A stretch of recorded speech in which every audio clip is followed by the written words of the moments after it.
ৰাজ্য চৰকাৰে যিটো উচ্ছেদ প্ৰক্ৰিয়া অব্যাহত ৰাখিছে, এই গোটেই উচ্ছেদ প্ৰক্ৰিয়াটোৱে এটা কথা পুনৰবাৰ প্ৰতিষ্ঠা কৰিছে যে অসমৰ ভূমিত অবৈধ বাংলাদেশী মানুহেই হওক বা আন আন লোকে অবৈধভাৱে বেদখল কৰাৰ গোটেই প্ৰক্ৰিয়াটো যে চলি আছিল, বিভিন্ন লোকে অভিযোগ উত্থাপন কৰিছিল, এই অভিযোগ যে সত্য সেই কথাটো পুনৰবাৰ প্ৰতিষ্ঠা হ'ল। আৰু অসমৰ বুকুত বহু এনেকুৱা ধৰণৰ সন্দেহজনক নাগৰিকে বসতি লাভ কৰিবলৈ আৰম্ভ কৰিলে, বসতি স্থাপন কৰিলে, য'ত তেওঁলোকে বিভিন্ন ধৰণে বসতি স্থাপন কৰাৰ সমান্তৰালভাৱে তেওঁলোকে ব্যাপক জনগাঁথনিৰ পৰিৱৰ্তন সাধন কৰিলে। ব্যাপক জনগাঁথনিৰ পৰিৱৰ্তনে অসমৰ জাতি, আমাৰ ভাষা, আমাৰ সংস্কৃতিৰ প্ৰতি ভাবুকি কঢ়িয়াই আনিছে। গোটেই প্ৰক্ৰিয়াটো এটা বিধি ব্যৱস্থাৰ মাজেৰে চলি থকাটো আমি বিচাৰোঁ।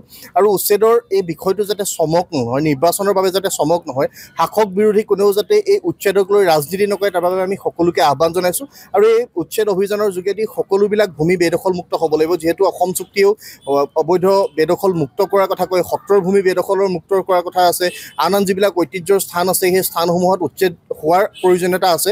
কেৱল চমক সৃষ্টিৰ বাবে উচ্ছেদ নহয়, সকলো স্থানতে উচ্ছেদ কৰাৰ প্ৰয়োজন আছে। বনাঞ্চলসমূহৰ ভূমি বহু স্থানত বিভিন্ন লোকে বসতি স্থাপন কৰা আৰম্ভ হৈছে, আৰু য'ত য'ত এনেকুৱা ধৰণৰ বসতি বিভিন্ন ধৰণৰ লোকে সন্দেহজনক লোকে আৰম্ভ কৰিছে, এই গোটেই বসতিসমূহত উচ্ছেদ হোৱাটো আমি বিচাৰোঁ। আৰু উচ্ছেদৰ যোগেদি সকলোবিলাক ভূমিক বেদখলমুক্ত কৰি স্থানীয় মানুহৰ, খিলঞ্জীয়া মানুহৰ প্ৰভুত্ব থাকিব পৰাকৈ এটা পৰিৱেশ অসমত ৰচনা হ'ব লাগিব। অসমত সদায় খিলঞ্জীয়া মানুহৰে প্ৰভুত্ব লাগিব। এই বিষয়ত আগবঢ়াই নিবৰ কাৰণে চৰকাৰখনে দায়িত্ব ল'ব লাগিব। আৰু এই বিষয়সমূহক লৈ যিসকলে ৰাজনীতি কৰি আছে সেইসকলক চিনাক্ত কৰি আহিব লগা সময়ত যাতে অসমৰ জনসাধাৰণে প্ৰত্যুত্তৰ দিব পাৰে, তেনেকুৱা এটা পৰিৱেশ আমি সকলোৱে মিলি ৰচনা কৰিব লাগিব। যিহেতু আমি সকলোৱে কওঁ যে অসমৰ ভূমিত আমি খিলঞ্জীয়া মানুহৰ প্ৰভুত্ব বিচাৰোঁ, আমি অগ্ৰাধিকাৰ বিচাৰোঁ, আৰু এই অগ্ৰাধিকাৰটো অনাদি অনন্ত কালৰ বাবে থাকিব লাগিব। খিলঞ্জীয়া মানুহে সদায় মূৰ তুলি অসমৰ বুকুত থাকিব পৰা এটা ব্যৱস্থা লাগিব।